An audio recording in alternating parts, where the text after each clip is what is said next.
Hello and welcome to your astrological vibrations for Monday, June 2nd, 2025 by Gaia Blooming.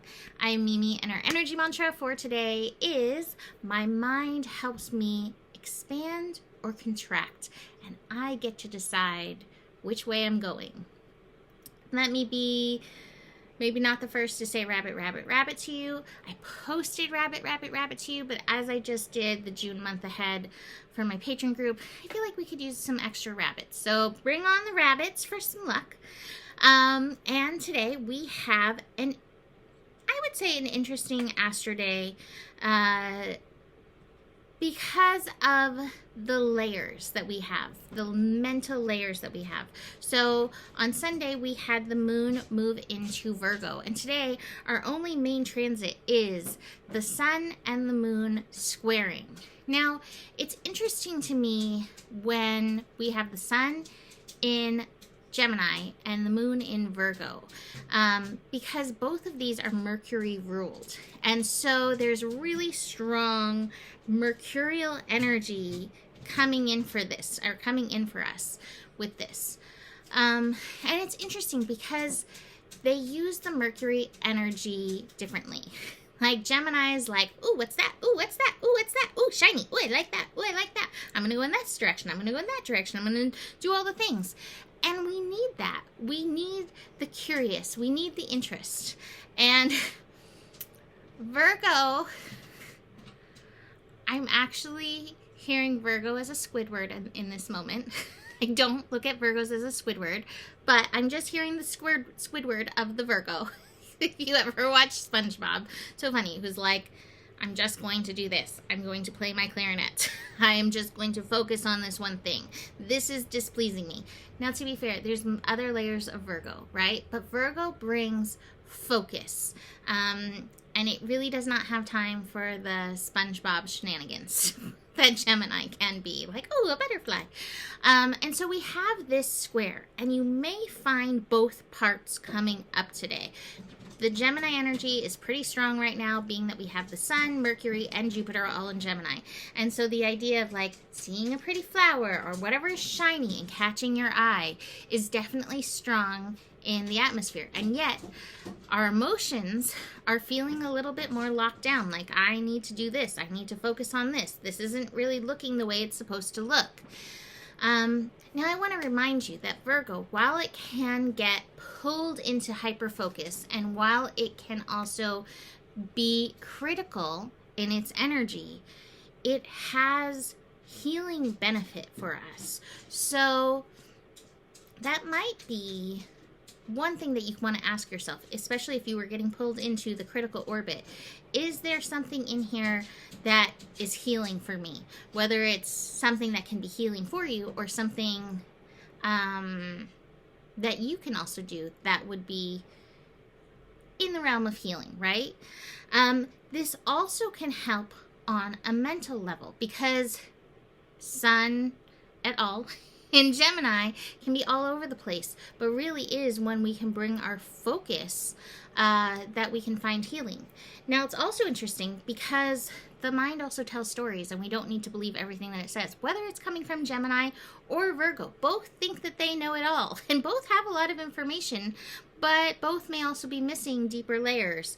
It's interesting because both in my regular cards and my Cat Chaos cards, just gotta find it, I had, there it is, the Seven of Cups come up, which is a card of illusion. This one's called projections, and so it's where we've projected other people's focuses, shoulds, mental energies, right?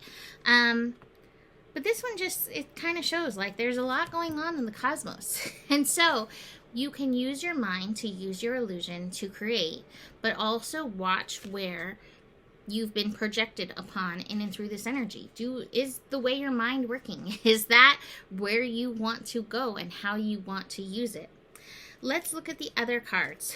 Top of the cards is patience.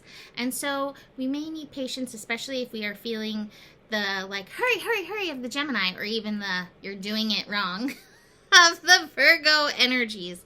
So having patience for the process, and this may even be for like you. Yes, thank you, universe. I had another, no, it's not a double. Oh no, it's a double card in here. Speaking of pentacles, this is a pentacles card, and in the cat chaos card, double pentacles came up, but double queen of pentacles came up. And so I think that there's actually opportunity that can happen today. And so I don't want the Virgo to poo-poo it or the Gemini energies to miss it. So be aware of where the universe is holding opportunity for you. And it may not look like what you want it to look like. I feel like my Gaia blooming page as of yet has not come back. I'm still hopeful. And I'm also listening to what the universe has for me. And I do believe that there's opportunity in this, even though I'm still kind of like reeling and a little bit shocked about it. Opportunity can come in strange ways, and I'm kind of feeling that with this double queen energy. And the double queen may be about listening to your intuition, sitting and listening. I have the totality card, be here now, for opportunity that arises. So be listening for that. Speaking of opportunity, the Fool card, which indicates something new coming along. I think Gemini can always bring that for us because it is so curious and open. It opens up our senses to other possibility. So keep your awareness of that. That being said, I also have the Master card. And so there may be some mental mastery in these energies. I have a few more cards. These came out together. Thymus and avocado, and this connects to happiness. So happiness is an avocado.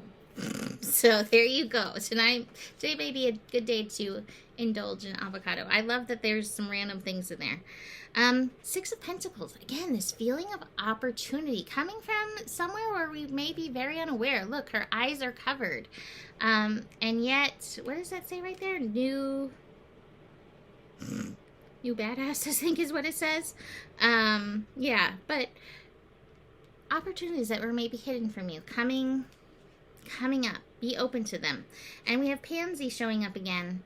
Sweet thoughts. So keep your mind in receptivity and appreciation. Be aware of where the Virgo focus serves, but where the curious also is drawing you, because there's a reason for that. Now, for the rest of the week, we do have some shifts coming in. We have Venus shifting signs. We have Jupiter preparing to shift signs in a week, so it's going to be at those final degrees of Gemini. So the who, what, where, when, how, why is going to be a little extra through this next week, especially as Mercury is going to be catching up with Jupiter and meeting it there. So really strong mental energies. How are you directing that? We also have Uranus finishing up in Taurus. Now this is going to take a little bit over a month, and yet we are going to be feeling it. I'm telling you from that place of like, I have been feeling the Uranus energies. They are very strong. So taking time to ground, be present, is going to be very helpful for this next month plus as Uranus finishes up. I'm going to leave that there for today. You can book a reading with me. Email me, mimiclark@gmail.com. And the better it gets, the better it gets. There's more than enough love in the world for you. You have the power, and may your guiding light be strong, and know that you can trust your process. Namaste.